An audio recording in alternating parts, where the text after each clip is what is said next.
que es el tema muy importante de el tarot y la cábala. Hemos hablado ya mucho de cábala para ubicar el tarot y voy a regresar a la consideración del tarot. El tarot es, con lo que pudiéramos decir, un informador, un reducto de información. Resulta que tenemos muchas dudas sobre el origen del tarot, muchas dudas. Tenemos... Casi no te oyes, Mario. ¿Cómo? Casi no te oyes. ¿Casi no me oigo? No. Ah, caray, déjame ver qué es, porque curiosamente mi otra computadora también está como muy bajita.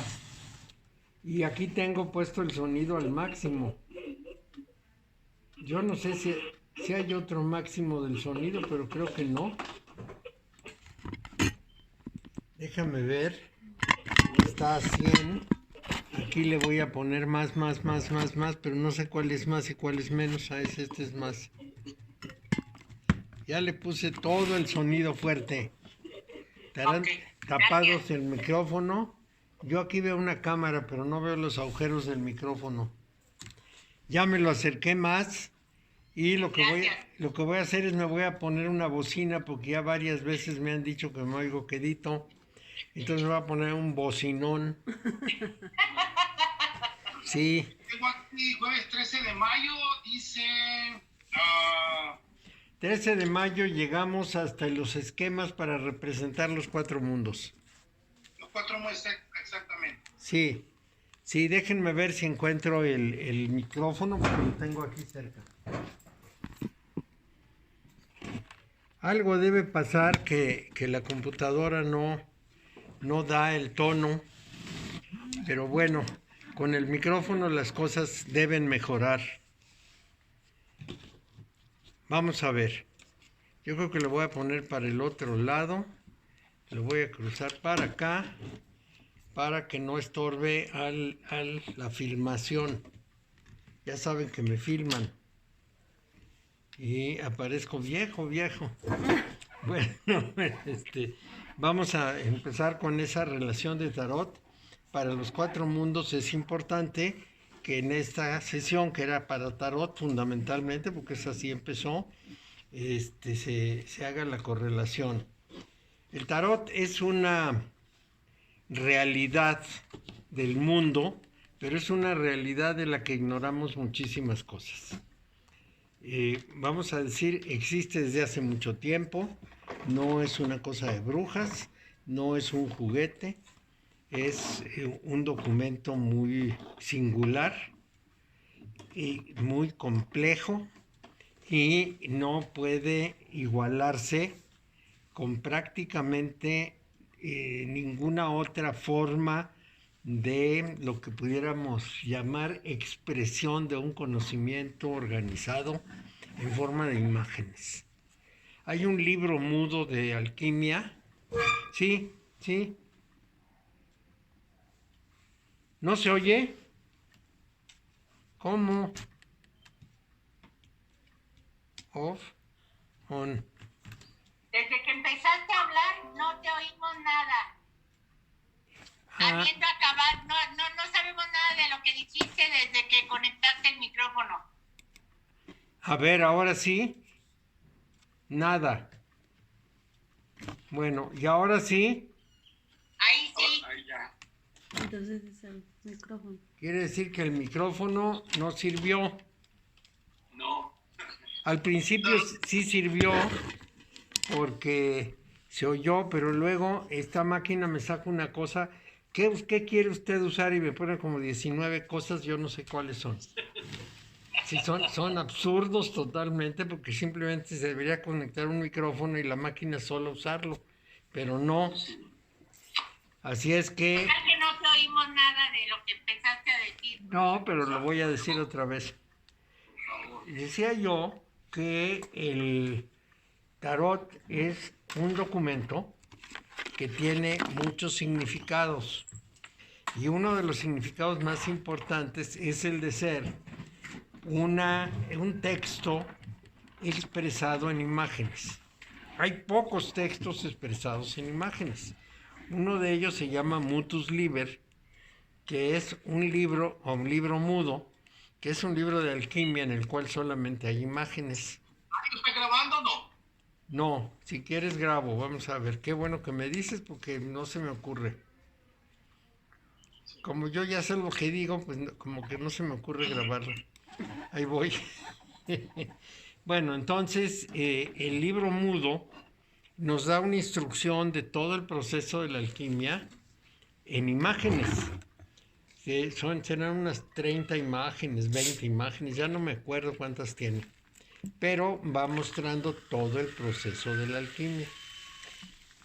Así como el libro mudo, hay algunas otras, digamos, publicaciones que no tienen texto, pero son rarísimas, rarísimas. Y se entiende que el tarot es la intención de comunicar un conocimiento a través de lo que pudiéramos llamar,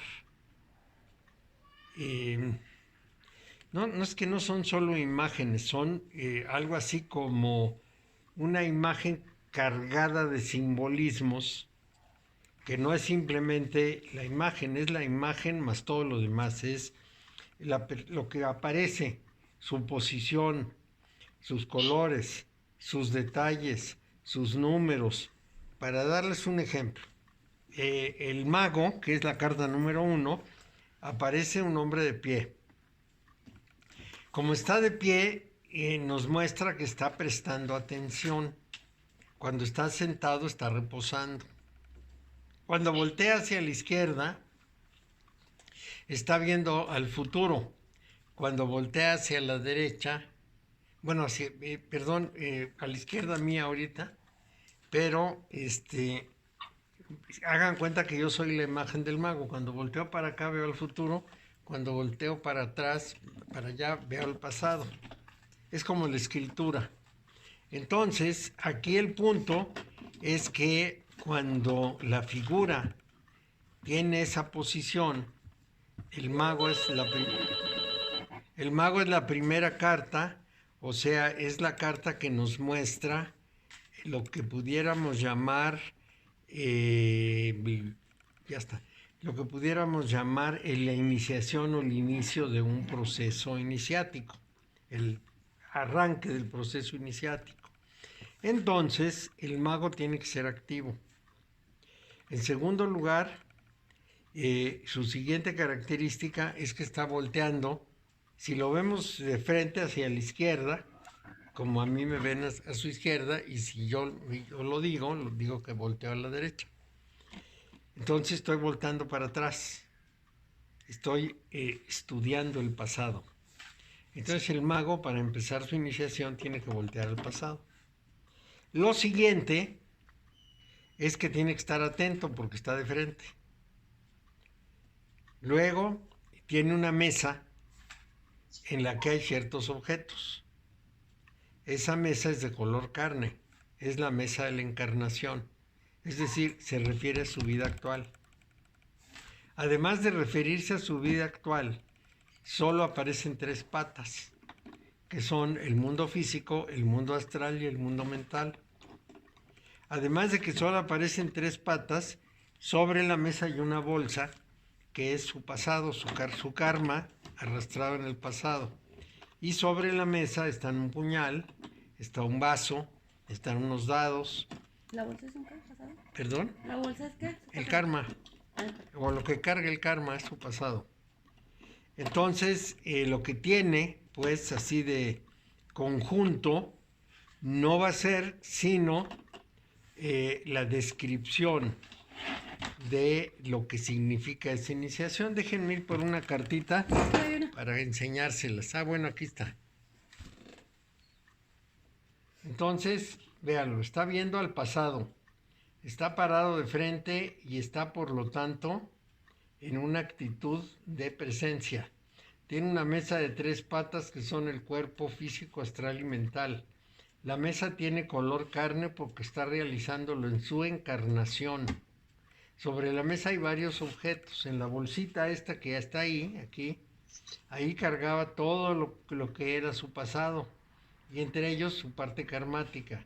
Pero lo que va a desarrollar en este proceso va a ser justamente lo que nosotros llamaríamos las 4 funciones básicas, que son la intuición, la emoción, el pensamiento y la percepción, y están expresadas de distinta manera.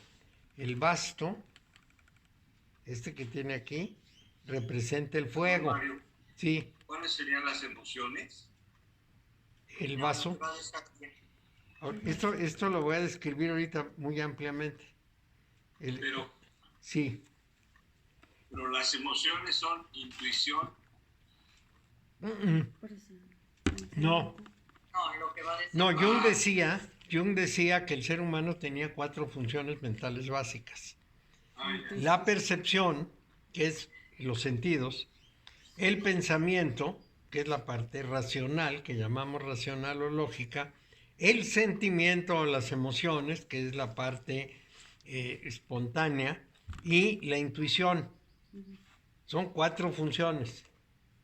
Entonces, cada una de esas funciones va ligada a muchas cosas. Va ligada, por ejemplo, a un palo de la baraja, va ligada a uno de los 4 elementos de Empédocles y a representaciones. Entonces, el fuego es representado por los bastos, o sea, los palitos como este, y se refiere a la intuición. La emoción está relacionada con el agua y el vasito que está por aquí es el que la representa. El pensamiento está representado por el puñal o la espada que está sobre la mesa. Quizá ahí lo pueden ver más cerca. Y ese es el pensamiento. Y la percepción está relacionada con los oros y con la tierra, que es esto que está aquí, que tiene aquí pegado al cuerpo. Bueno, esa representación, ahora tengo que traer las otras cartas, las que son del origen.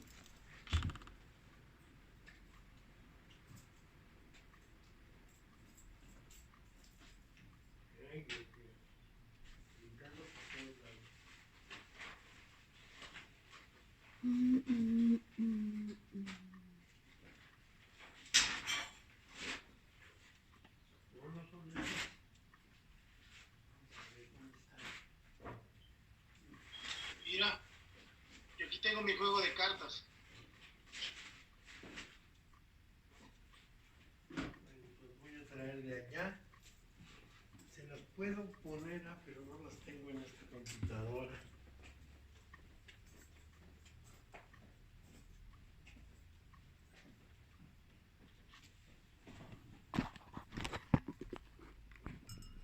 No, estoy buscando específicamente el tarot de Anjou. Ese no es el de Anjou, ese otro no es, este tampoco. De manera que no. Cuando las encuentre se las vuelvo a mostrar.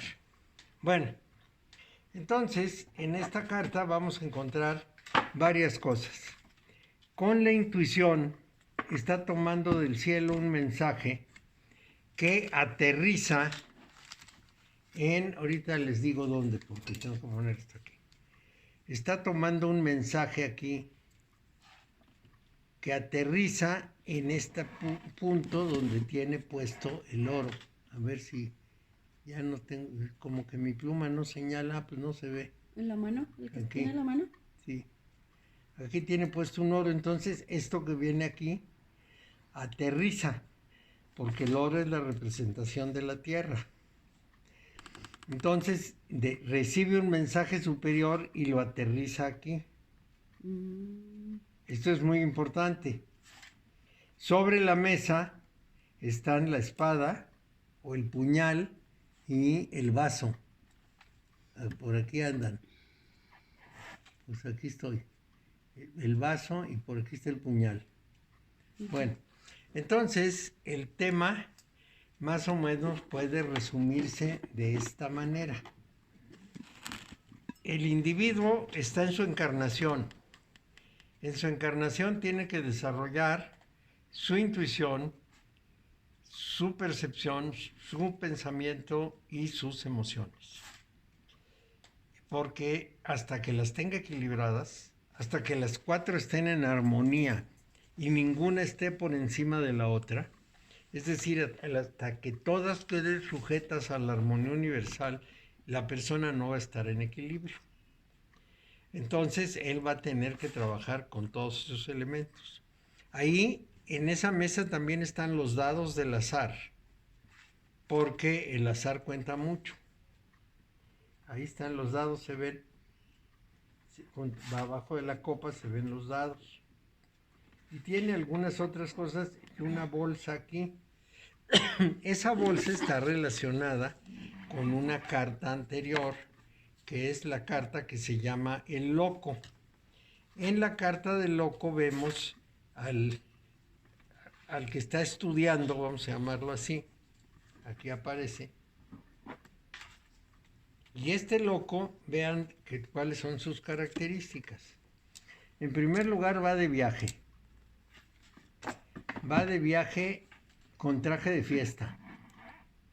No va viendo el camino, sino va papando moscas. El bulto que lleva ahí lo lleva en el hombro equivocado, porque lo toma con la mano derecha y lo pone sobre el hombro izquierdo. Además, el palo con el que se debería guiar lo lleva para atrás en vez de para adelante. Y el animalito que lleva, en vez de ayudarlo, le está desgarrando el pantalón. Ahí se ve. Entonces, como pueden apreciar, el hombre va totalmente fuera de foco. Eso es como se supone que va un ser humano normal, en su conducta normal, arrastrado por las circunstancias que no controla. Que la vida te jala para acá, te jala para allá, te jala para más allá, crees que son cosas importantes, les das mucho valor, una va para un lado, otra va para el otro, y no escucha las llamadas que van en un solo sentido. Cuando empieza a escuchar esas llamadas, es que aparece precisamente la siguiente carta, en la que ese individuo ya se centra y va a llegar al mundo material de su encarnación a resolver los problemas de su conciencia y sobre todo a centrar su comportamiento por un cierto derrotero. Bueno, entonces él tiene que tener alguna forma de percepción de los órdenes superiores y aterrizarlo, y aquí está en el centro exactamente por donde los seres humanos supuestamente enviamos nuestra energía y la percibimos. Bueno, entonces, como ven, la carta no es solamente una imagen, es una imagen con mucha carga, con muchos asegúnes. Y esa carga es precisamente todo el contenido de su interpretación. Ahora les voy a platicar por qué suponemos que es así. Las cartas llegaron a Europa en una época muy remota, quizá en el año 1100. No había, pero llegaron aparentemente llevadas por el mundo árabe. Los árabes tenían una gran cantidad de comercio con Europa a través de Génova y además pues llegaron hasta China. Entonces en China había un juego que el emperador de China mandó hacer para sus muchas mujeres que se aburrían mucho. Y con el jueguito pues se entretenían bastante. Entonces el caso es que los árabes copiaron esos dibujos, porque eran unos cartones grandes, se supone que no eran pequeños, los empezaron a usar igual que las damas del emperador y finalmente le cambiaron de nombre. Le pusieron naibis, Un naib, como saben, es un gobernador árabe. Los naibs son personas de autoridad. Entonces, a esta carta le llamaban la carta de los navíes, o estas cartas de los o sea, de los gobernantes. ¿Por qué? Pues porque aparece el emperador. La carta número 4 precisamente se refiere al emperador, es decir, a una persona que tiene gobierno, que es este. Entonces, pues es el naib. Por supuesto, al llegar a Europa, les empezaron a llamar naibis y acabaron en naipes. Y en Europa las tropicalizaron, es decir, le pusieron figuras europeas. ¿Cuáles figuras europeas? Pues las que eran del uso común. El emperador, la emperatriz, la sacerdotisa, el mago, el saltimbanqui, el ermitaño, etc. Después vemos más o menos la secuencia. Entonces les pusieron lo que se les pegó la gana ponerles de lo que pudiéramos llamar personajes de la Edad Media, de un mundo en que había pues emperadores y emperatrices y de todo. Ahora bien, ¿dónde está ahí el punto clave? El punto clave está en que los europeos no solo hicieron esos juegos para jugar y como, ¿qué diríamos?, obras de arte, porque como no había imprenta todavía, entonces los juegos de naipes tenían que encargarse a los artistas, a los pintores, y los pintores en unas láminas como de 60 por 30 más o menos, les hacían esos naipes, a veces en cartulina o cartón y a veces en papel, pero eran muy grandes y muy caros. Es decir, hay unos naipes europeos de esos siglos, de la Edad Media, que son verdaderamente una preciosidad, con hoja de oro, en fin, con una cantidad de cosas notables. Y hay otros que son más sencillos, que son casi dibujos de niños. Hay muchas formas, pues, de naipes.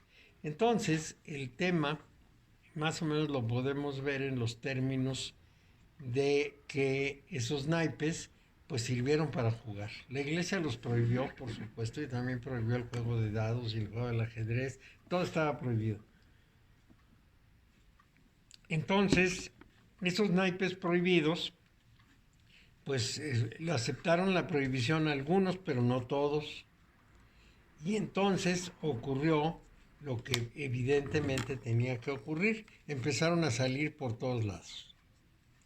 ¿Por qué por todos lados? Por una razón muy simple, porque basta que prohíba uno algo para que luego lo prolifere. Entonces, el asunto es que empezaron a difundirse y a reproducirse, con todo el costo que eso significaba. Imagínense encargarle a un pintor 78 láminas, pues era un dineral. Sin embargo, bueno, pues esto es lo que hicieron. Y había pues las familias más destacadas pues tenían sus pintores que les pintaron las cartas y que los dejaron muy satisfechos con la manera de presentación. Cada quien los adaptó a como tenían que adaptarse. Bueno, el resultado fue muy complicado, porque resulta que en una de esas cortes, la corte de Anjou, que está en Francia por la zona de la Bretaña, es decir, pegado a los vascos, la corte de Anjou también hizo su dibujo y también sacó sus cartas, esas que les quería enseñar y que no sé dónde las vi. Bueno, el caso es que la saca, pero no la saca, digamos, copiando el modelo del que llegó, vamos a decir, y tratando de hacerlo muy, ¿cómo diríamos?, muy elegante, muy estético, sino lo que hizo fue tomar ese conjunto, representarlo de cierta manera y tratar de plasmar en cada una de las imágenes toda una idea. ¿Pero qué ideas? Pues las ideas que imperaban en Europa en los círculos herméticos. ¿Qué son los círculos herméticos? Bueno, también eso hay que definirlo. En la antigüedad se consideraba que un notabilísimo sacerdote o genio o sabio egipcio llamado Tot había escrito los libros más increíbles y las verdades más grandes del mundo. A Tot se le atribuye un libro de la sabiduría total que permitía al ser humano hacer casi cualquier cosa. A Tot se le atribuye haber embarazado a Isis mediante un embarazo artificial, de manera que, bueno, pues Tot era un hombre con muchas capacidades. Ese Tot ya existía cuando llegaron los egipcios faraónicos a Egipto. Los propios sacerdotes egipcios decían que Tot había vivido 10.000 o 20.000 años antes. De tal manera que para ellos no era un contemporáneo. Y decían que tenían un libro, el libro de Tot, escrito por su propia mano, en el cual venían grandes conocimientos, grandes sabidurías. Entonces, bueno, pues ahí quedó. Los egipcios lo adoptan y lo consideran el gran sabio que tiene todos los conocimientos profundos. Pero pasa el tiempo y la fama de Tot crece mucho.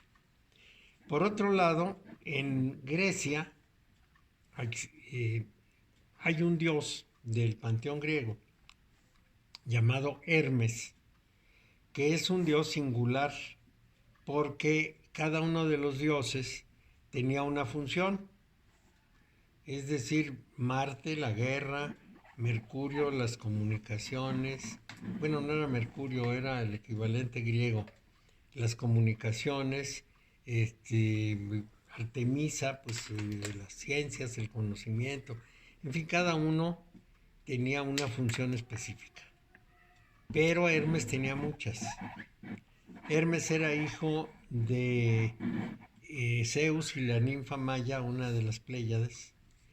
Y entonces, pues nació y desde la cuna empezó a hacer cosas prodigiosas porque era un dios.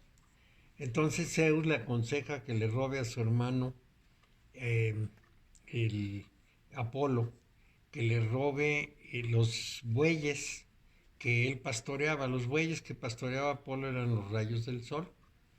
Entonces el bebé se sale de la cuna y le roba los bueyes y los esconde en una cueva, y Apolo casi se vuelve loco porque no encontraba los rayos y no sabía cómo iba a salir al día siguiente. Se queja con Zeus y Zeus le dice a Hermes, después de haberlo aconsejado, va y le dice, pues vas a tener que regresarle a tu hermano sus rayos porque está furioso. Entonces, bueno, pues Hermes no tiene más remedio, le regresa a los bueyes, pero para contentarlo le regala un arpa. Y entonces ya tenemos dos funciones de Hermes. Es el rey de los ladrones porque robó los bueyes. Y es el dios de los ladrones, perdón. Y es el dios de la música porque inventó el arpa.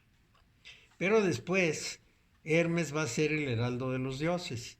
Es el que inicia la noche y el que inicia el día. Es el primer dios que atraviesa hacia la noche y por lo tanto conoce los misterios del día y la noche. Y es el que en la mañana inicia la aurora, el heraldo de los dioses. Entonces, esto significa que conoce no solo la noche y el día, sino la vida y la muerte. Entonces, es el heraldo de los dioses como otra de sus funciones y el conocedor de los misterios de la vida y la muerte. Ya parece bastante, pero no. Hermes todavía va a ser el dios de los caminos porque él es el que toma el camino principal. Entonces va a ser el dios del camino y de las encrucijadas. En los caminos griegos había un pilar de 4 caras que tenía 4 rostros de Hermes, y los viajeros tomaban una piedrita y se la ponían en ese pilar como homenaje para que los protegiera durante el viaje. Entonces también es el dios del camino, de las encrucijadas y de las comunicaciones. Luego inventó los gimnasios. Así es que fue el dios del deporte. Y después de inventar los gimnasios, como en Grecia la costumbre era muy común, también era el dios de la homosexualidad. O sea, era el dios de todo. Esa multitud de funciones la asociaron con la sabiduría de Tot. Y entonces identificaron a Tot con Hermes.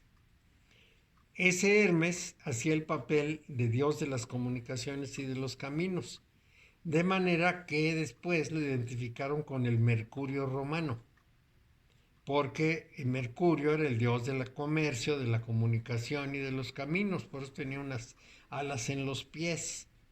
De esa manera, ese trío, Tot, Hermes, Mercurio, van a ser los dioses de la sabiduría y, entre otras cosas, de los mundos ocultos, del conocimiento hermético, del conocimiento oculto. ¿Y por qué le pusieron hermético? Pues por Hermes. ¿Y qué quería decir hermético? Que no se podía revelar lo que se aprendía en las iniciaciones de Hermes. Igual que en Delfos, igual que en Eleusis, en que había un juramento, pero así decidido, de que los que entraban no podían revelar nada. Y eso nos ha impedido saber qué pasaba dentro, nomás por imágenes lo sabemos. Los que estaban en el conocimiento de Hermes, pues tenían que guardar a rajatabla los secretos y por lo tanto eran herméticos. De ahí salen los frascos herméticos y otros hermetismos, ¿no? Todo lo que es hermético es porque es completamente sellado y no puede salir. De ahí viene esa palabra de Hermes y ese era Hermes. Bueno, entonces ese conocimiento, esa mezcla de lo que sabían los persas, los griegos, los babilonios, los sumerios, los acadios, los egipcios, y síganle, y pueden poner todos los que quieran, los medos y los hititas y los hicsos, y todo ese conocimiento se mantenía más o menos oculto porque era el privilegio de los sacerdotes. En unos casos más, en otros menos. A todo ese conocimiento que del Medio Oriente llegó a Europa se le llamó conocimiento hermético. Y ese conocimiento hermético, todavía se usa la palabra hermético, ese conocimiento era de unos cuantos, que no lo revelaban a los demás. En parte era conocimiento y en parte era mitología, o fantasía, o leyenda, pero de todas maneras se suponía secreto y se suponía que daba unos poderes extraordinarios a las personas que tomaban ese conocimiento. Entonces, más o menos en el siglo II de nuestra era, llega a Europa un texto que se llama Corpus Hermeticum, o Hermeticus, no, Corpus Hermeticum. Ese Corpus Hermeticum se supone que tiene unos textos escritos por Hermes, lo cual es falso, porque Hermes no escribía nada, era un dios nada más. Pero la gente, cuando hacía algo que consideraba muy digno, pues decía que lo había hecho Hermes, porque en aquel tiempo la autoría, es decir, los derechos de autor ni existían, cada quien copiaba y hacía y cambiaba lo que se le pegaba la gana. Entonces estos se escribían y firmaban Hermes Trismegisto, 3 veces maestro o 3 veces sabio, firmaban los escritos y finalmente ese Corpus Hermeticum tiene una serie de escritos entre los cuales hay 3 principales y los 2 más importantes se llaman Asclepius y Poimandres. Bueno, llega a Europa el hermetismo y se empieza a difundir. ¿En dónde se difunde? Pues en todas las personas que tienen broncas con la Iglesia Católica, porque en Europa, en ese siglo II, ya en primer lugar en Roma hay sociedades mistéricas como la de Mitra, pero además ya hay cristianos.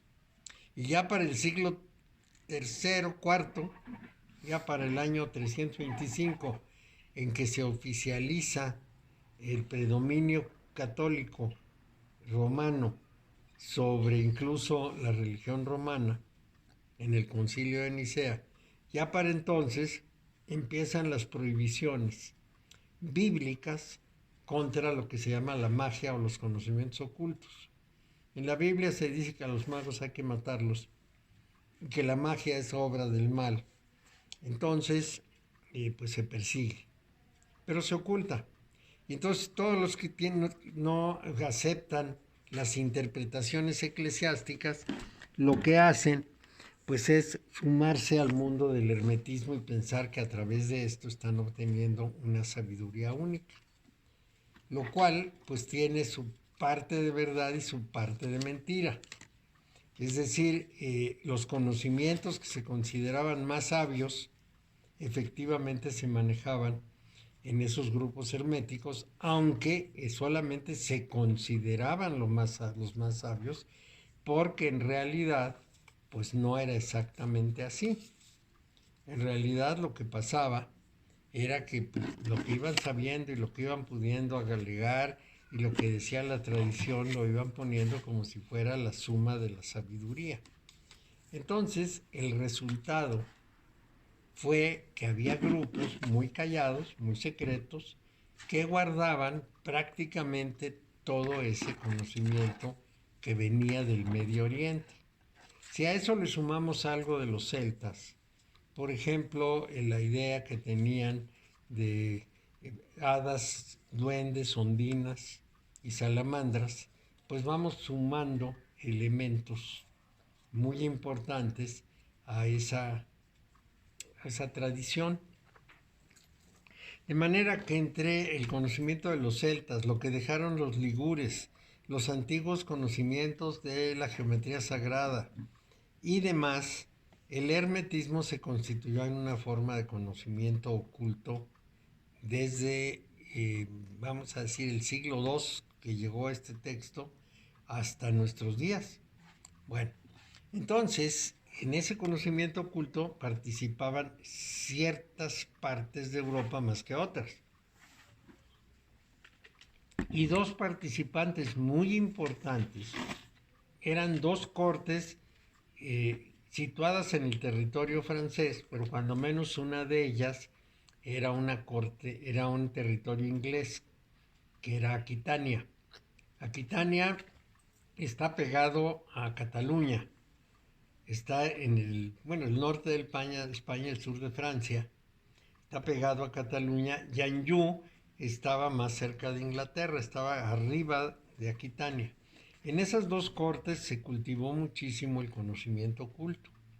En la corte de Aquitania sobresalió el conocimiento cátaro y en la de Anjou el conocimiento hermético. Entonces esa corte de Anjou en 1181, es decir, a fines del 1100, sacó a la luz el primer gran juego de cartas del tarot que tenían el simbolismo que ahora tratamos de descifrar. Y en ese simbolismo habían volcado el conocimiento que habían recibido de los grupos herméticos. Y por lo tanto, estaban comunicándole a toda la gente que tenía un juego de cartas, pues un conocimiento muy antiguo. Y claro, tendrían todo el derecho de decirme, a ver, ¿cómo estuvo eso? ¿Era conocimiento, no era conocimiento? ¿Era verdad, no era verdad? Y lo comunicaron a través de imágenes, ¿por qué no escribieron un libro? Y la razón es muy simple, no había imprenta. Y la mayor parte de la gente no sabía leer, sí. Disculpa la interrupción. En este momento, cuando surge las dos cortes, la de Anjou y la de Aquitania, todavía no se insertan las cartas del tarot en la cábala cristiana. No, eso pasa como en el siglo XIV. Falta todavía unos siglos. Pero el tema es simple. La corte de Anjou lanza un conocimiento, pero en imágenes, porque la mayor parte de la gente no sabe leer. La mayor parte de la gente se guía por imágenes. Y si queremos entenderlo de otra manera, veamos los templos de aquella época en que las imágenes representaban figuras sagradas, podían ser santos, podía ser Melquisedec, podía ser el rey David o podía ser una figura relacionada con el Cristo. Y esas figuras lo que tenían era una serie de símbolos que le servían a las personas para interpretar lo que significaba cada una de esas figuras. Al rey David lo ponían con su arpa, por ejemplo, y con alguna orientación que sugería su ubicación dentro de la corte celestial, vamos a llamarle así, al lugar que ocuparía David. A Melquisedec lo representan con una copa, bueno, en fin, a todos los representan con algo. San Jerónimo, por ejemplo, que había dominado sus pasiones, pues tenía un león en el suelo, a un lado de él, y además estaba escribiendo. ¿Qué es lo que estaba escribiendo? Pues la traducción de la Biblia que él hizo, que es la Vulgata. De manera que esas representaciones le daban a las personas un conocimiento de lo que pudiéramos llamar la sabiduría a la que no tenían acceso a través de lecturas, pero sí a través de esas revelaciones gráficas. Y en todas las catedrales vamos a encontrar esas representaciones. Sí, dime. Sí, entonces sí, ahora entiendo por qué esto es intuitivo, porque es más intuitiva la imagen que te está tirando. Una carta es más intuitiva, no es de lectura, sino que es más a la intuición.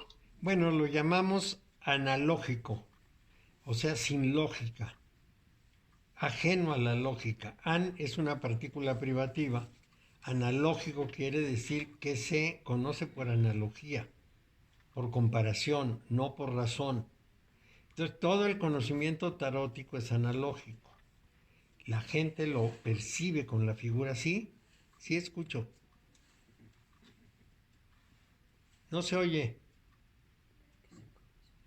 El micrófono está... Eso es. Gracias, disculpe. Quiero mezclar esto porque la simbología entonces es por personas, está hecha para personas analfabetas. Me quedo dando vuelta el tema de eso que usted decía de que de los escritos, algunos digamos que se le adjudican a Tot, no son completamente verdaderos. En particular el Kybalión, que es el que más se difunde, ¿qué grado de veracidad tiene entonces? El Kybalión es un libro que se escribió más o menos en el 1920. Lo escribieron Krishnamurti, Ramacharaka, que se apellidaba en realidad Atkinson, y otro señor que yo no conozco, y ellos trataron de resumir ese conocimiento en el Kybalión. Los tres iniciados son iniciados del siglo XX. De manera que no es un libro muy antiguo, es un libro relativamente reciente. En cambio, el Corpus Hermeticum sí, y cuando uno lee el Asclepius o lee el Poimandrés o los demás textos, pues se da cuenta de hasta qué punto hay dos elementos concurrentes. En un caso, la fantasía sobre lo que sería el mundo celestial o el origen del universo, y del otro, una especie de, ¿cómo lo podría yo resumir? Una sabiduría transmitida a ignorantes. O sea, cuando un sabio le cuenta algo a personas que no saben, cuando estas personas lo relatan, lo convierten como en mitología y lo explican de una manera pues accesible a su conocimiento. De manera que uno tiene como que retraducirlo para enterarse de que en realidad está ocultando un verdadero conocimiento profundo, pero expresado de una manera muy elemental. Les voy a dar un ejemplo. Todos los seres que se consideraba que estaban fuera del planeta Tierra llegaban volando al planeta Tierra. Me da igual si eran extraterrestres o si eran seres espirituales. Llegaban volando porque bajaban del cielo. La única forma de representar que volaban era ponerle alas. Entonces, nosotros seríamos muy ingenuos si pensamos que tenían alas. No tenían alas, lo que pasa es que volaban. Volaban pues a lo mejor en artefactos, pero pues la única representación posible era esa, y con eso entendía la gente que andaban por el cielo. Esto es importante porque nosotros tenemos que descifrarlo, es decir, tenemos que regresar al origen y decir, bueno, están hablando de seres celestiales, si son extraterrestres o si son envíos divinos, emanaciones de Dios, lo que sea, vienen del cielo y vienen volando. Entonces, ese es un ejemplo de cómo es que tenemos que descifrar y decir, bueno, esto que están diciendo de esta manera tiene que referirse a esto otro. Hay un ejemplo que repetiré para los demás, porque creo que ya todos lo han oído, de un físico argentino que se llama José Álvarez, que estudió un pedazo de la Biblia. A él extrañó muchísimo que la parte correspondiente a los patriarcas, en vez de describir a los patriarcas, al único que medio describe es a Noé, pero en vez de describir la vida o los actos o lo que fuera, o porque eran patriarcas, lo único que hace es dar la edad que cumplieron al morir y la edad que tenían cuando nació su primer hijo. Nada más dice, fulanito vivió tantos años y su primer hijo lo tuvo a los tantos. Y él se extrañó y dijo, qué raro, pues ¿para qué me preguntan, para qué me presentan un señor nomás para decirme esas dos cosas? ¿Qué puede significar? Y entonces, como buen físico, llegó a la conclusión de que los números podrían ser significativos. Empezó a trabajar con esos números, los separó, los que mostraban todo el tiempo de vida y los que mostraban la edad en que tuvieron su primer hijo, los dividió y los empezó a trabajar. Y para trabajarlos usó los números pitagóricos, pensando que esa era una técnica matemática del tiempo antiguo.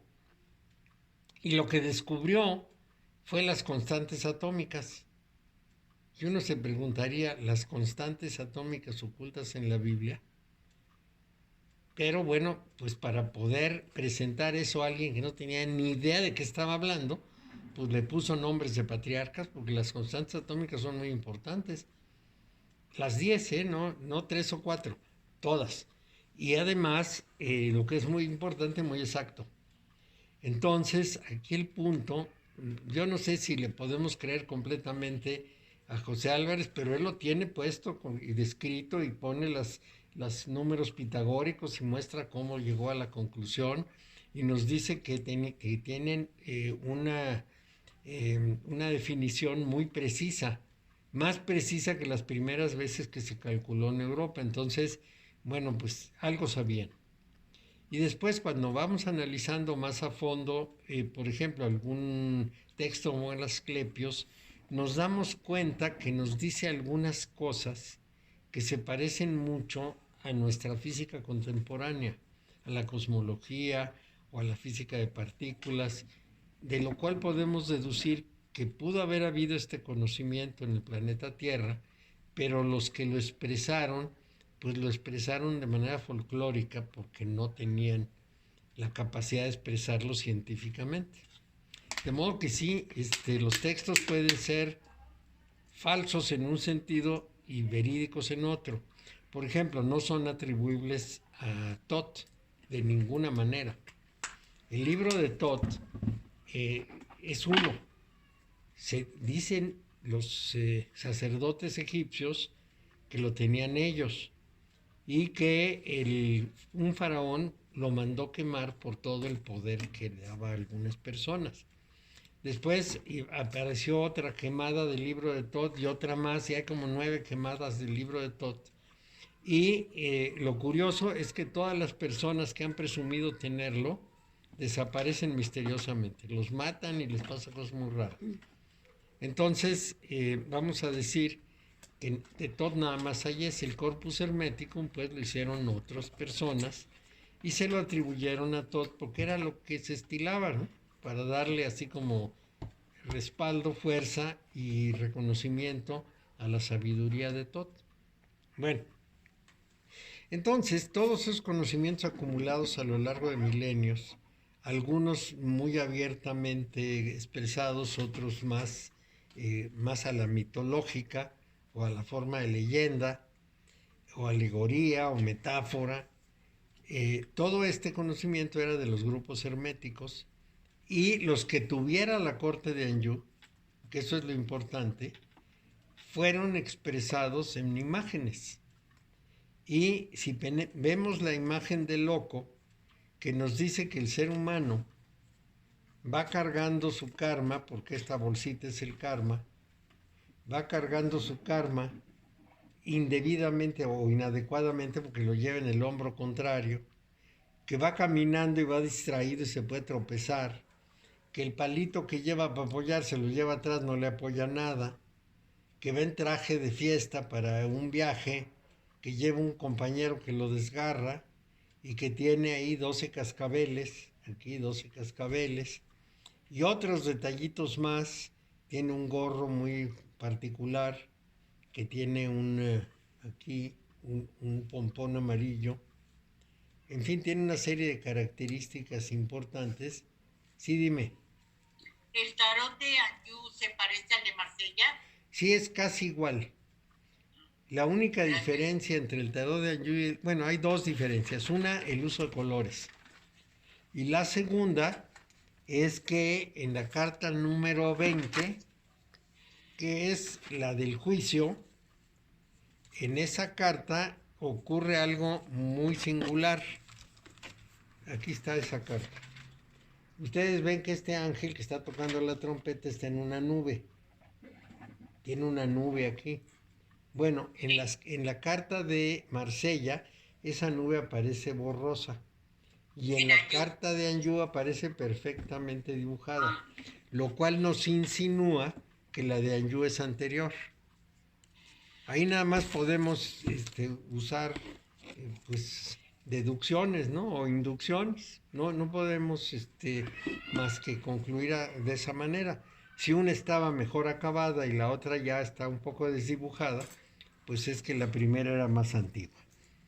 Y ya les repito la fecha, 1181. Entonces, ese es el conocimiento hermético de aquella época. Sí, sí. Otra vez el sonido. Lo apago para no. Respecto a las cartas del tarot, independiente la procedencia que tienen, todas tienen la misma posición, la misma ruta, porque he visto algunos, o uno en particular, en que la carta del loco no está arriba, no está como 1-2, sino que está casi al llegar al mundo. Y eso, al final, ¿cuál sería realmente la secuencia o simplemente interpretativa según las personas o las escuelas? Bueno, las cartas de Anjou no tienen número. Pero no solo eso, sino que en un cierto momento se pierden. Vamos a decir, deja de haber lo que pudiéramos llamar la popularidad de las cartas. Y en el 1830 más o menos, Eliphas Levi las encuentra en manos de una gitana. Entonces Eliphas Levi llama la atención sobre las cartas, escribe incluso un libro y dice, estas cartas son un libro de sabiduría de la antigüedad, pero pues yo las rescaté de las gitanas y resulta que no sabemos cuál es su orden. Entonces Eliphas Levi les pone un orden. Él, en su imaginación, en su capacidad, en lo que sea, les pone un orden. Pero no revela su orden, sino que las revuelve para que nadie que no sea iniciado sepa cuál es el orden.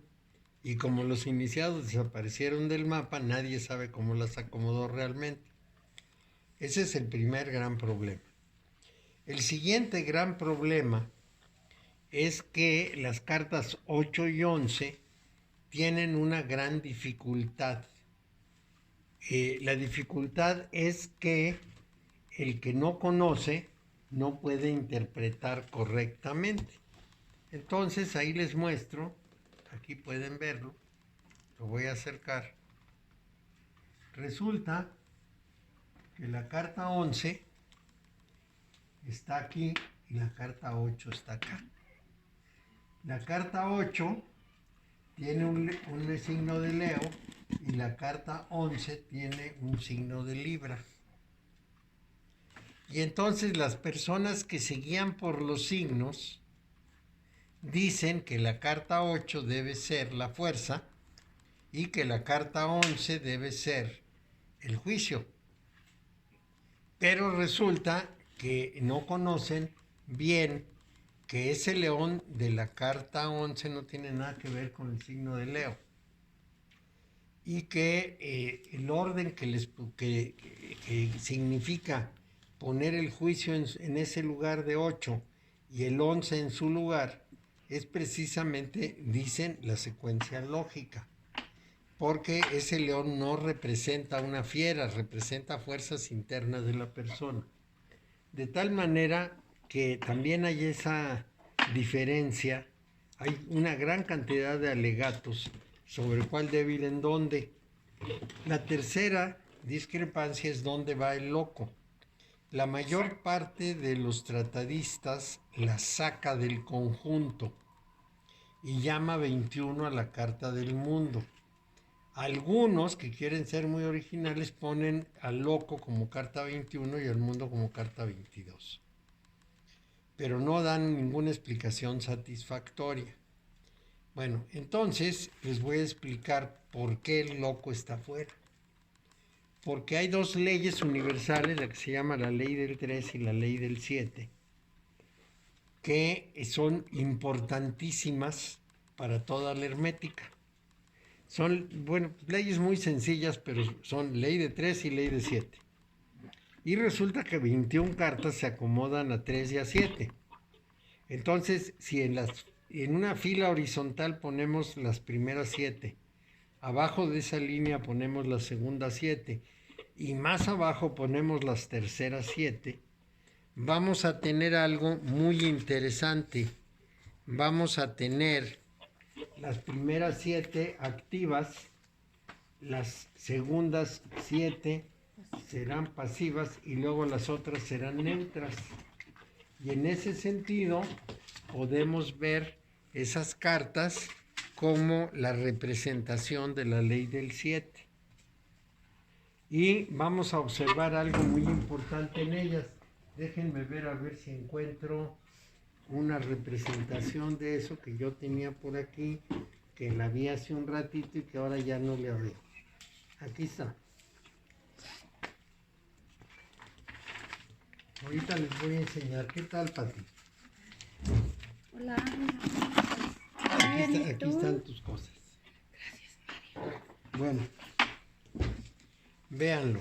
Perdón, ¿puedes decir, hiciste las primeras 7 activas, las segundas pasivas y la tercera? Neutras. Gracias. Ahorita les explico eso. Las primeras 7, bueno, pues entonces lo único que tienen que hacer es sumar esta y esta. 1 y 21, 22. 2 y 20, 22. 3 y 19, 22. 7 y 15, 22. Entonces, todos los extremos suman 22 y la del centro, que es la 11, no suma nada. Hay algo que está pasando que oímos mucha conversación, creo que ya. Entonces, esta son el 11 se repite simplemente porque no hay otra, pero todas cruzadas suman 22. Entonces ahí no cabe el loco, que es la carta 0. Entonces esto corresponde a la ley de 7. La ley de 3 ordena las cartas de una manera distinta. 1, 2, 3, 4, 5, 6, 7, 8, 9, 10, 11, 12, etc. Y entonces lo que logramos es la ley del 3, de 3 en 3. Y lo mismo, activas, pasivas y neutras. Entonces, este hecho de poder acomodarlas de 7 en 7 para representar la ley de 7 y de 3 en 3 para representar la ley del 3, nos habla de una interpretación muy importante de las cartas. Cuando usamos el acomodo de 3, estamos refiriéndonos a la vida cotidiana, porque la ley de 3 es de la vida normal de todos los días. Y cuando hablamos del acomodo de 7, estamos hablando de la vida superior. Entonces, eso hace una diferencia muy importante, porque es como, según juzguemos los acomodos y las combinaciones, estamos hablando de las actividades terrenales y en otro caso de las actividades que llamaríamos propiamente espirituales. Eso hace una diferencia importante. Y ahí no cabe la carta del loco, sobra. ¿Y cómo se califica? Es el consultante, es el aprendiz, es el que se está iniciando y el que consulta las cartas para ver su grado de avance en el mundo espiritual o las dificultades de su vida que tiene que vencer para su desarrollo interior. Esto pues nos da una perspectiva sumamente aclaratoria de por qué las acomodan de cierta manera y las correspondencias nos tienen que dar. Si no nos dan las correspondencias, tendrían que tener otro acomodo. Mario, ¿sí? En la tirada, cuando te sale loco, quiere decir que eres tú el que estás apareciendo allí en la consulta que estás haciendo. Pues el loco debería estar fuera siempre. Pero si aparece en la tirada, ¿qué pasa? Pues debería estar fuera de la tirada. El loco debería apartarse. Les voy a dar un ejemplo. Entonces aparta, sí, ya te entendí. Sí, ya te entendí. Les voy a dar un ejemplo similar. En el I Ching, que tienen que obtenerse 6 barritas, unas continuas y otras interrumpidas, se usan para esos 50 palitos. Y se toma un palito y se aparta, que es el testigo, y se opera con los 49 restantes. La misma idea. Se toma una carta que es el testigo, que es el loco, se aparta y se trabaja con las demás, con las 21. Eso es como normalmente se hace. Hay quien incluye al loco y entonces lo que tenemos es una interpretación distinta. No es tu propia persona, es la conciencia. Porque en este caso el loco representa, que es el comodín, representa la universalidad de la conciencia. Entonces, si la tiras con todo el loco, tienes que considerar esa parte. No es tú, sino la conciencia. Y si las tiras de otra manera, eres tú que estás consultando y haces la tirada. Esto de las tiradas es bastante complicado. Hay muchísimas modalidades de tirada.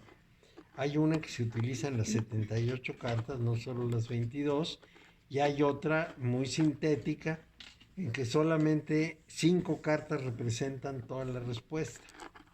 De tal manera que sí es muy complicado y hay, no sé, decenas de tiradas distintas con interpretaciones varias.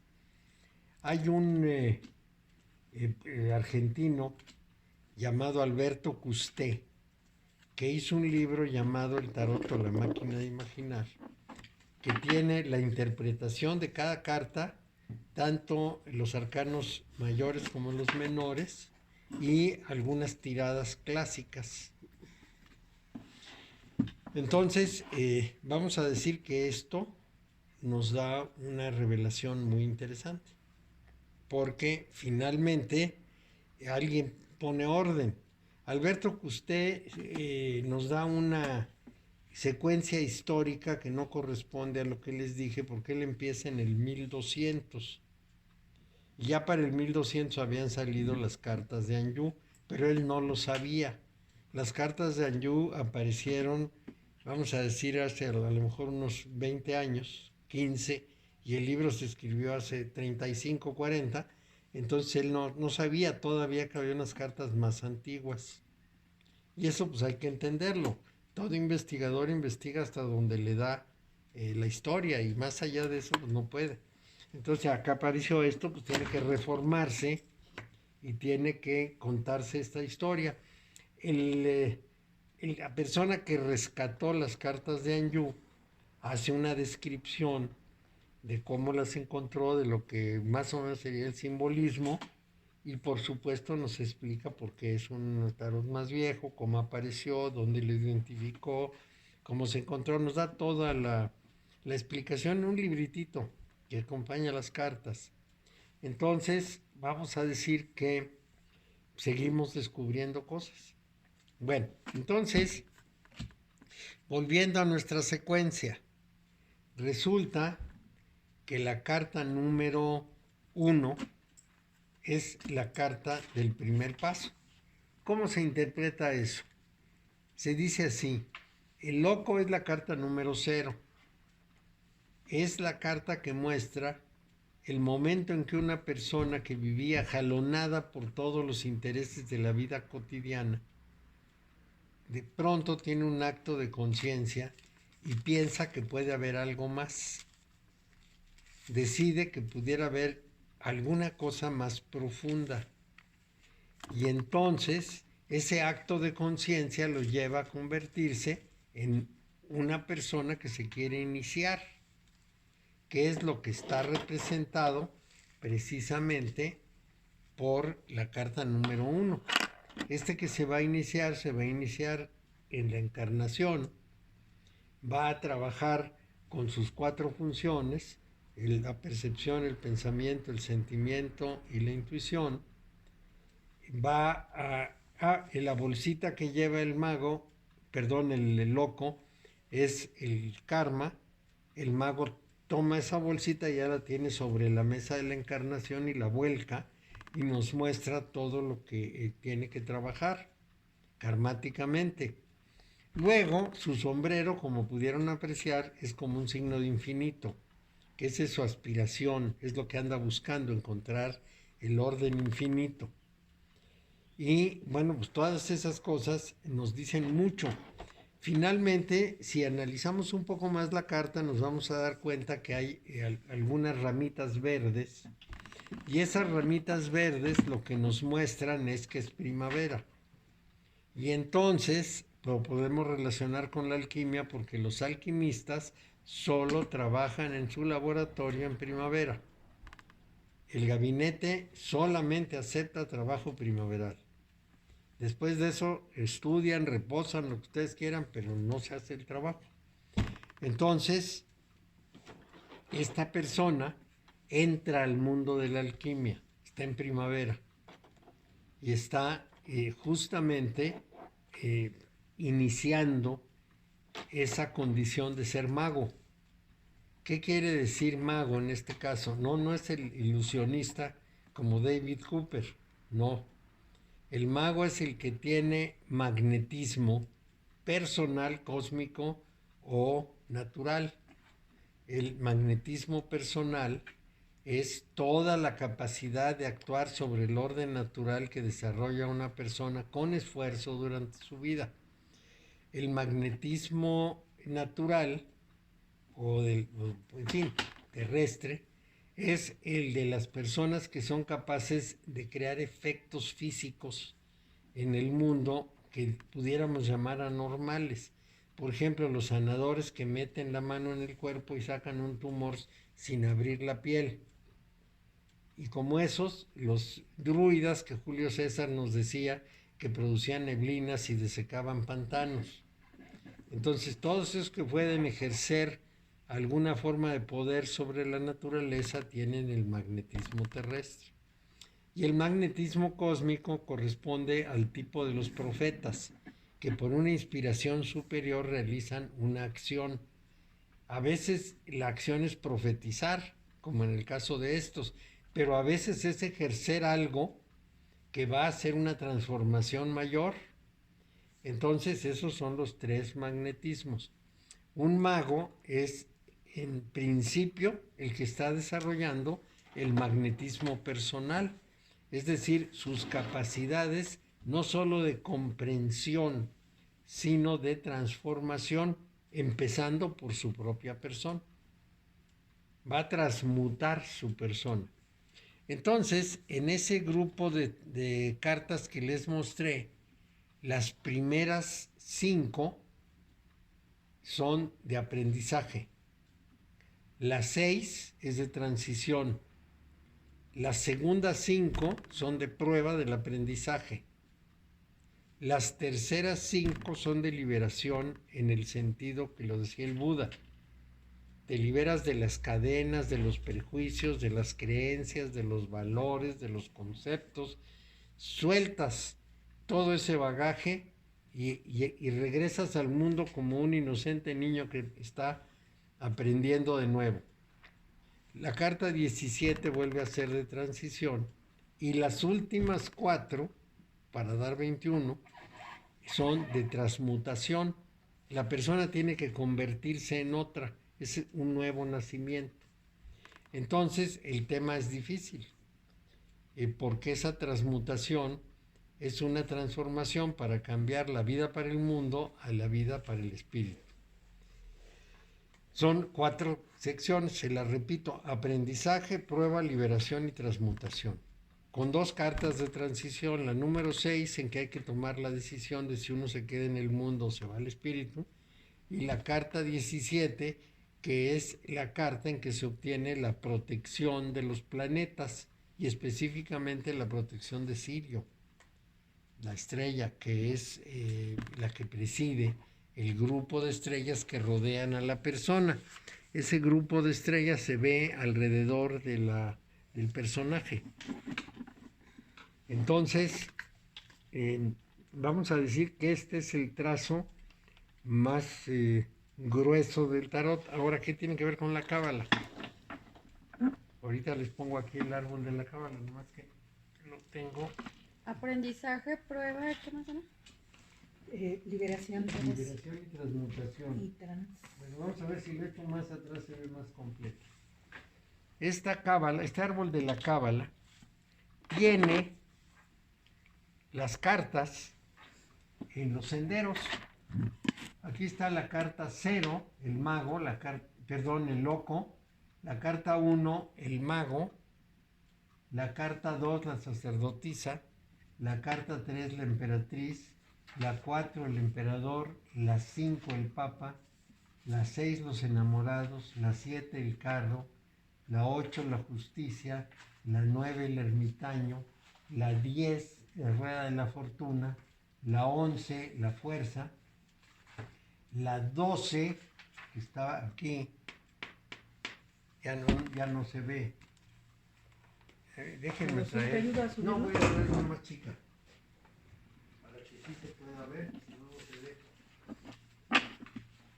Aquí se las vuelvo a poner. Empezamos aquí, es el 0, que es el loco, el 1, el mago, el 2, la sacerdotisa, el 3, la emperatriz, el 4, el emperador, el 5, el papa, la 6, los enamorados, la 7, el carro, la 8, que es esta, es la justicia, la 9, que viene aquí, es el ermitaño, la 10 es a la rueda de la fortuna, la 11 es la fuerza, la 12 es el colgado, la 13 es la muerte, la 14 es la templanza, la 15 es el diablo, la 16 es la torre, la 17 que está aquí, pero luego como es al revés no cuesta mucho trabajo, la 17 es la estrella, la 18 es el sol, la luna, la 19 es el sol, la 20 es el juicio y la 21 es el mundo, el esplendor del mundo. Mario, la 17 es la luna y la 18 es la estrella. La 17 es la estrella y la 18 es la luna. Sí, perdón. Sí, disculpa. Sí, entonces, bueno, es lo de menos. Después se les puedo dar una cartita de estas con sus nombres, pero resulta que cada uno de esos senderos a su vez tiene o planetas o signos zodiacales. Entonces, esta es la cábala cristiana.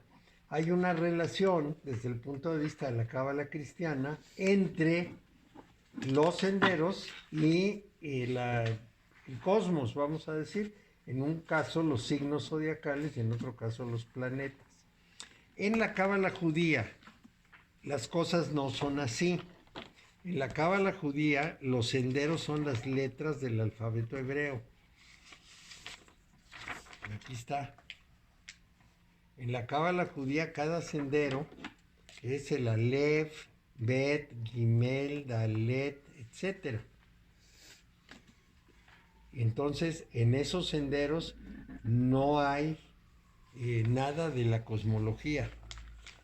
En la cristiana, cada una de las esferas tiene, este es el zodíaco completo, pero los demás son los planetas. Está la Tierra, la Luna, Mercurio de este lado, Venus, el Sol, Marte, Júpiter. Aquí está Saturno, el zodíaco y el origen de los remolinos. Eso es en la cristiana. En la judía están los nombres de Dios y los ángeles que corresponden a cada... Aquí van, en estas van los nombres de Dios. Entonces varía completamente la cábala judía de la cábala cristiana. Pero significa, en última instancia, una cosa distinta, porque los judíos entienden que la cábala es la interpretación de la ley, es la interpretación de las tablas de la ley y de toda la ley dada a Moisés por Yahvé. En cambio, los cristianos pues no hablan de así de la cábala, para ellos es distinta, y entonces en el sol está el centro crístico. Tiferet, que es el sol, para los judíos es Tiferet, para nosotros es el sol y es el centro crístico. Entonces hay una diferencia. Los judíos hablan de el padre, el hijo, la madre y la hija. Les voy a dar aquí la idea. Nosotros aquí decimos que está Dios, que está el Cristo, aquí está el mundo sublunar y aquí estamos nosotros. En cambio, desde el punto de vista de los judíos, este es el padre, el hijo, la madre y la hija. Es la familia. Cambia completamente. En el mundo judío, esas expresiones tienen mucho sentido, porque para ellos el nombre de Yahvé implica esto que estamos viendo. Déjenme ponérselos en una hojita para que podamos entendernos. ¿Qué quieres? Necesito un plumón, cuando menos rojo, para que se vea.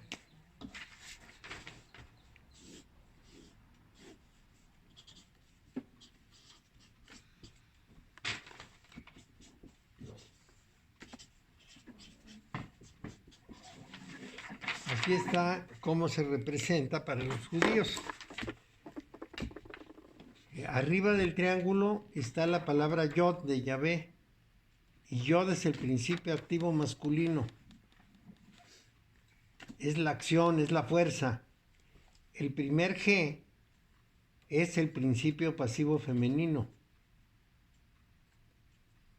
Entonces este es activo y este es pasivo. Son un binario de la misma naturaleza pero de distinto grado. El Bod o Bob está precisamente en una condición de neutralización del binario. Es el hijo. Y con la hija se completa la familia. Y ese es el nombre de Yahvé. Y lo que dicen los judíos es que en el mundo, en la acción del mundo, todo es así. Es decir, todo lo que sucede con un principio activo, un receptor de la actividad, una conclusión de esa actividad y por lo tanto una unión de todos los participantes en la familia, en una realidad única. De modo que esa representación es la representación del mundo, de la creación del universo, del principio creador universal. Y esto significa, y esta es la parte más importante, que para ellos todo el cosmos tiene un orden, todo el cosmos tiene lo que pudiéramos llamar una estructuración. Y esa estructuración se aplica a todas sus realidades siguientes. No solo es la realidad cósmica general, sino que cada realidad particular reproduce esa condición. Entonces, para los judíos, la Cábala es una visión integral cósmica del universo y la vida humana dentro del universo. Y eso es lo que le da mucho valor en el judaísmo y a partir del judaísmo para todos los que se meten en este estudio, porque finalmente es una representación integral de la realidad. Esas representaciones globales integrales son pocas y buscan sentido. Esta de los judíos se parece a la de Plotino, aunque es anterior a la judía. Y esa representación general nos explica prácticamente todo debe caber. Y si una explicación es razonable, cualquier cosa se puede explicar con ella, en este caso del cosmos. Entonces, yo les he comentado en varias sesiones, que los científicos judíos aparentemente tienen la cábala metida en la cabeza, fueron educados cabalísticamente, aunque no se dieron cuenta, pues son conceptos de fondo, y cuando hacen un descubrimiento, lo relacionan con algún aspecto de la cábala, y entonces lo ubican en un contexto, que esto es importantísimo. Los descubrimientos científicos sueltos, pues no van a ningún lado. Bueno, sí van, sabemos una cosa específica, pero los integrados en un concepto global son muy significativos. Vamos a pensar en Cantor, el matemático, y ¿qué es lo que hace Cantor? Bueno, en primer lugar, la teoría de conjuntos, que sirvió justamente para integrar todas las ciencias. La teoría de conjuntos ahora se usa en matemáticas, en física, hasta en lingüística. Y lo segundo que inventó fueron las series infinitas, que son las que dan la posibilidad de todo el avance de la computación. Las series infinitas son las que nos llevan a la absoluta modernidad, pero se aplican a absolutamente todo. Entonces, una visión cósmica. Y él en sus representaciones utilizó precisamente el simbolismo judío. Por ejemplo, su serie infinita básica es Aleph, y la siguiente es Bet, y la siguiente es Gimel, y la concepción del Aleph como la serie infinita básica está en una representación judía en que el Aleph está en el centro de un círculo de círculos. Es decir, es un conjunto de círculos que terminan en el centro. En el centro está el Aleph y de ahí se desprende la serie infinita. Bueno, pues es una concepción cabalística que Cantor, que era judío, toma y la interpreta conforme a la visión cabalística. Trabaja su matemática explicando justamente esa condición de Dios como un infinito de infinitos. Y las series infinitas dicen cosas como una serie infinita elevada a un infinito da un infinito, es una serie infinita, una serie de series infinitas. Cantor se volvió loco 3 veces haciendo su investigación, porque yo creo que verdaderamente se le zafaba el cerebro en cosas tan raras, pero nos dio una aportación maravillosa para la modernidad. Entonces, sí debemos entender que el judaísmo, con esa explicación global, nos ilustra extraordinariamente bien sobre una visión del mundo. Y, por cierto, para nosotros los occidentales, con esa religión católica de origen judío que impera, en realidad estamos adscritos a esa visión cósmica. Es decir, puede haber la visión cósmica de los indios, de los chinos, pero la nuestra es la cabalística. Por eso es importante la Cábala, porque es la visión cósmica de Occidente. Sí. Otra vez el micrófono. Disculpe, para no interrumpir y después se me olvida. Sí, está bien. Respecto al tema del judaísmo, mirándolo como la tradición, ¿esto nace con los egipcios o realmente esto Pues es que no lo conozco, ¿sabes? caldeo, es como de otra cultura que de alguna manera la toma este pueblo y Bueno, después la desarrolla o la toma como propia o la desarrolla para sí? esta es una pregunta extremadamente difícil, no porque no tengamos información, sino porque nos sobra información. Vamos a verlo así. El pueblo judío dice que el padre de todo el pueblo es Abraham, que se desprende de Turquía, de Harrán, porque ahí habían ido al culto de la luna, se desprende de ahí hacia la tierra prometida. ¿Con qué? Pues con su mujer, sus criados y sus animalitos. Seguramente eran él y ella y otros 3 criados, y eran 5, más el conjunto de animalitos. Llega a la tierra prometida y resulta que está ocupada. Entonces se va a Egipto, hace allá algunas cosas y regresa bien rico y se establece viaja también con Lot y su mujer, que son otros 12, sí, es un grupito. Y se dividen cuando regresan de Egipto. Entonces, Abraham será el padre de Isaac. Isaac, para él mandará a buscar mujer hasta Harán para traerse una prima. Después, Isaac será el padre de Jacob, y Jacob será el padre de 12 hijos y una hija. Pero con esos 12 hijos se va a Egipto, y ahí le dan una tierra, y después cambia el faraón y se convierten, según dice la Biblia, en esclavos. Y luego, según ellos, pasan 400 años ahí, y según los expertos pasaron 200. Es decir, el cálculo da 200, no 400. Pero la Biblia es muy exagerada. La Biblia dice que salieron de Egipto 600,000 hombres con capacidad de combate, y claro, más 600,000 mujeres, más los ancianos, más los niños, más los animalitos, y ya tenemos 1,5 millones de personas caminando por el desierto. Imposible. Eso no es así. Bueno, hasta ahí vamos a suponer que son judíos y que efectivamente eran los hijos de Jacob, y que se hacen 12 tribus, y cada tribu pues es como un grupito de gente derivado de un hijo de Jacob. Nada más que los egipcios no tienen ninguna referencia a ningunos judíos que hayan salido nunca, que fueron esclavos y que salieron de Egipto. Ninguna referencia, 0. Y los egipcios todo lo registraban.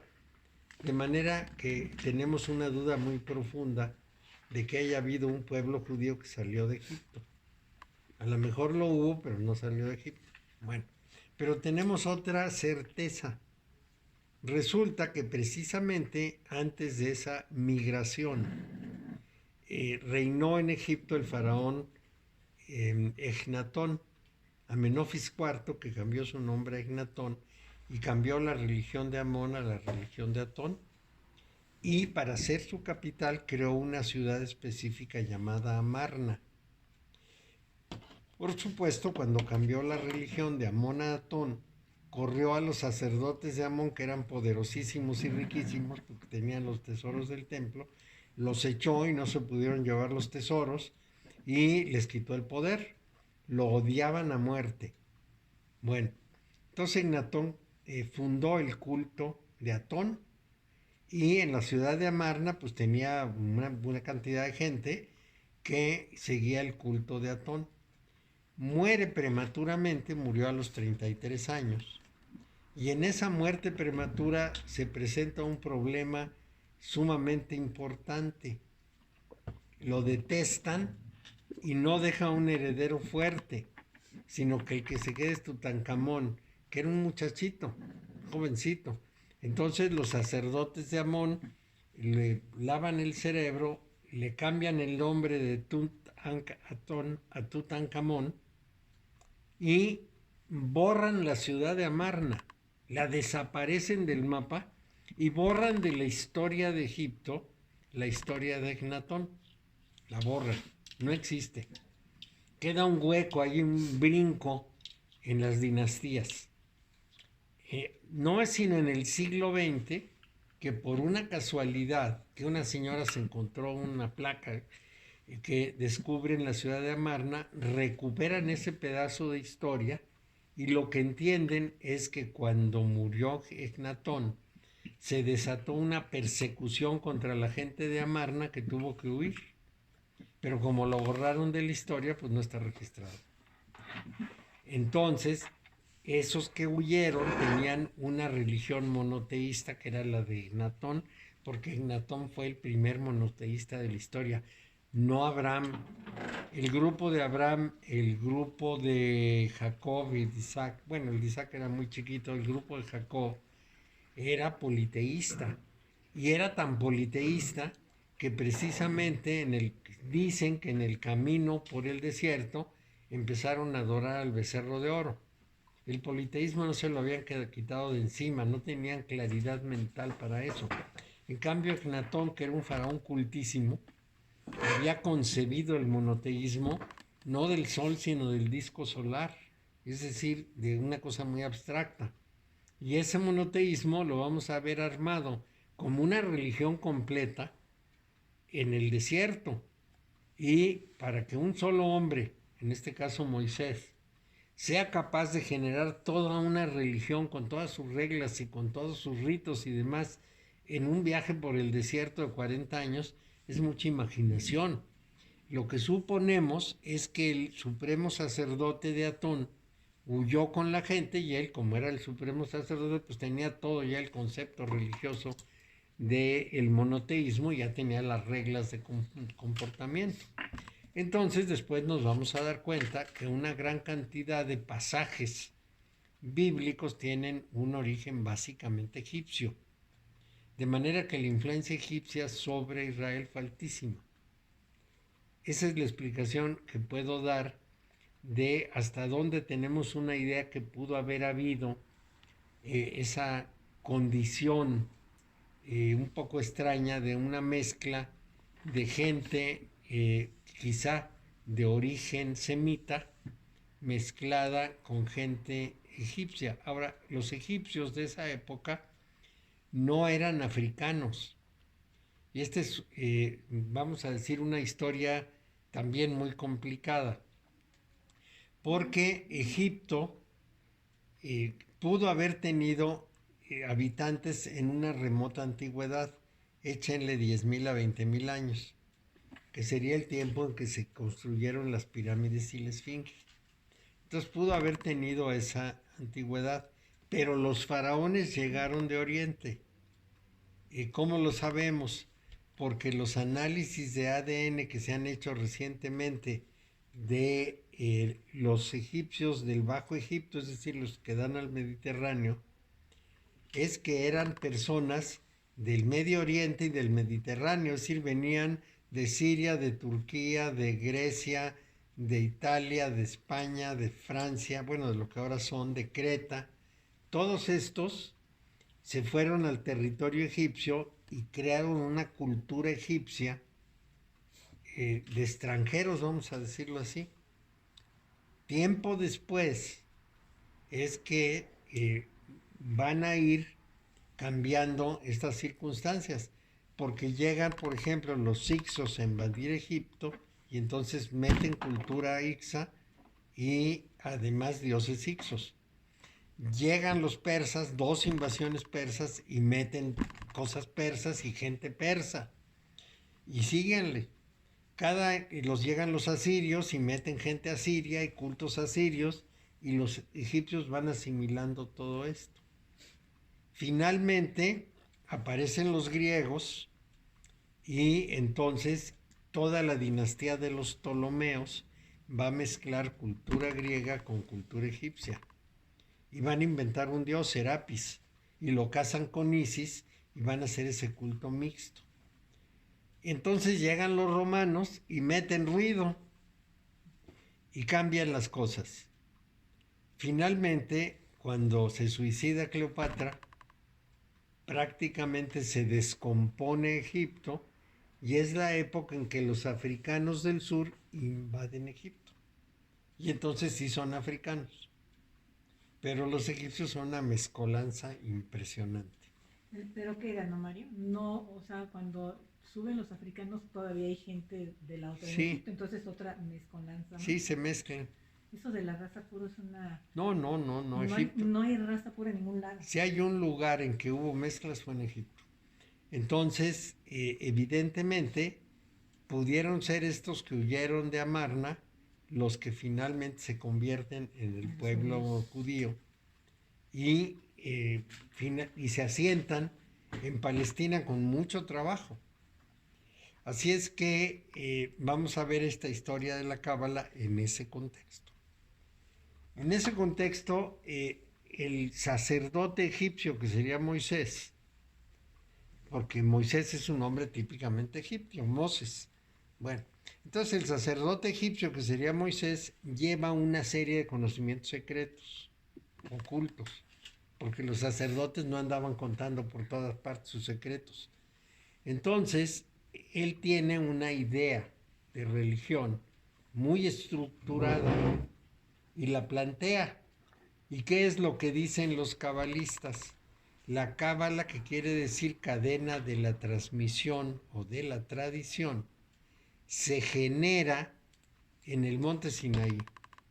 En el momento en que Yahvé le da a Moisés las tablas de la ley, al mismo tiempo le da la interpretación de la ley. ¿Qué quiere decir esto? Porque nosotros lo vemos como occidentales del siglo XXI. El hebreo es una lengua que se escribe exclusivamente con consonantes de derecha a izquierda, sin división de palabras, sin comas, sin puntos, sin nada. Es decir, una tira de consonantes. Y en esa tira de consonantes se pueden poner las vocales que uno quiera.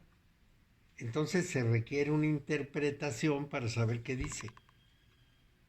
Así que las tablas de la ley son incomprensibles en principio, pero la interpretación que Yahvé le da a Moisés es como debe leerse las tablas de la ley. Y entonces ahí tenemos una cosa fundamental. Esa interpretación de la ley es oral. La ley está escrita, pero la interpretación es oral, y los judíos hablarán de Torah oral y Torah escrita. Pero Moisés se lo transmite a Josué, Josué se lo transmite a los ancianos a los profetas y estos a el Sanedrín, a la gran asamblea. Y así llega al pueblo todo ese conocimiento, toda esa transmisión de la tradición. Entonces hay un grupo de judíos que se dedican a leer el texto en hebreo sin vocales y a buscar interpretaciones, pero además con unos códigos que les dicen cómo brincarse ciertas palabras o ciertos párrafos, o cómo hacerle para tomar de aquí y de allá y encontrar nuevas verdades o nuevas interpretaciones. Estos que se dedican a esa función son los masoretas, y de ahí sale la Mishnah y salen los Talmudes. Entonces es complicadísimo el asunto. Todo eso, la Cábala, todo eso de la Cábala es el trabajo de interpretar múltiple y profundamente el texto del Antiguo Testamento. Sí, Héctor. Mario, ¿por qué no hacen proselitismo los judíos y como otras religiones, y al contrario se conservan o se mantienen cerrados, ¿no? Mira. Tienen la expresión que dicen, y es judío el hijo de madre judía. Sí. Entonces, cuando un judío se casa con una no judía, abandona, y algunos dicen, se murió. Sí. Ya no existe, ¿no? Pero ellos no hacen proselitismo. Ellos, ¿de dónde viene esto? ¿Cómo surge? Sí, es una pregunta muy interesante, sí, porque nos lleva a un tema muy, muy bonito del pasado. Los judíos, en principio, tienen su religión en una época en que la religión es de cada pueblo. Si ustedes lo recuerdan, Dios le dice a Abraham, de todos los reyes, de dioses, perdón, que hay en la tierra, yo voy a ser el tuyo. Es un reconocimiento explícito de que había muchos dioses. Cada pueblo tenía su dios, y cuando un pueblo conquistaba a otro no le imponía su religión porque era suya. Dejaba la religión del pueblo conquistado. Nunca, por ningún motivo, intentaba compartir lo que era de él. Entonces, cada pueblo seguía teniendo su religión y los esclavos tenían su religión de esclavos. Esa es una de las razones por las cuales los judíos podían vivir en Roma, digamos, antes del cristianismo, podían vivir en Roma sin que los romanos los estorbaran en su religión. La respetaban, pero no los integraban, porque la religión era religión de un pueblo, no de una persona. Entonces, el pueblo no iba a compartir. Igual que no compartes la ciudadanía, pues no compartían la religión. Esto era muy importante porque lo defendían de una manera muy celosa. Bueno, entonces, ¿qué es lo que pasa con el cristianismo? El cristianismo, vamos a decir que va a aportar una diferencia muy importante y va a provocar la ira romana. La diferencia muy importante es que en el cristianismo y no en el judaísmo, el individuo en lo particular tiene una relación con Dios. En el judaísmo es un pueblo completo. Es decir, si pecan, castiga a Dios a todo el pueblo. Y si los premia a todos. No es individual, es una religión de pueblo, de nación.